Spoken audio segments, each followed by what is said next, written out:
எனக்கு ஒரு நம்பிக்கை, ஒரு மனிதனை தேவன் அழைத்தால் அந்த மனிதனை தெய்வம் சும்மா விட மாட்டாங்க. ஒரு மனிதன் தேவனுடைய காரியத்தை செய்தால் அந்த மனிதனுக்கு தெய்வம் காரியத்தை செய்வார்.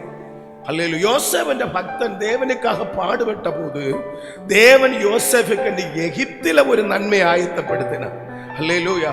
இன்னைக்கு தெய்வ பிள்ளைகளை, நீங்கள் இந்த ஆலயத்திற்குள் வந்ததற்கு பின்ன ஒரு பெரிய நோக்கம் இருக்கிறது. அது நீங்களா வந்ததல்ல, ஆண்டவரோட திட்டத்தின்படி இந்த இடத்துல வந்திருக்கிறீங்க. அல்லேலூயா. உங்களை குறித்து ஆண்டவருக்கு ஏதோ பெரிய திட்டங்கள் இருக்கிறதுனால இந்த இடத்துல ஆண்டவர் உங்களை கொண்டு வந்திருக்கிறார். அல்லேலூயா.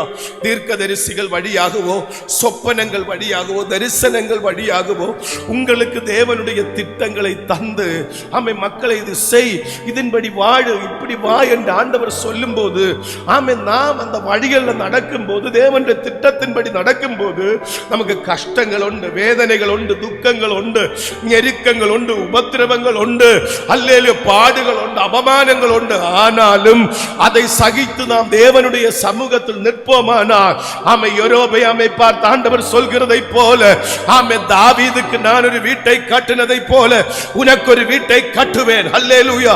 அதை போல கர்த்தர் இன்றைக்கு நமக்கு சொல்லுகிறார், நீ என் வழிகளில் எல்லாம் உண்மையாயிருந்தால் நான் தாவீதுக்கு ஒரு வீட்டை கட்டினதை போல உனக்கு ஒரு வீட்டை கட்டுவேன் என்று.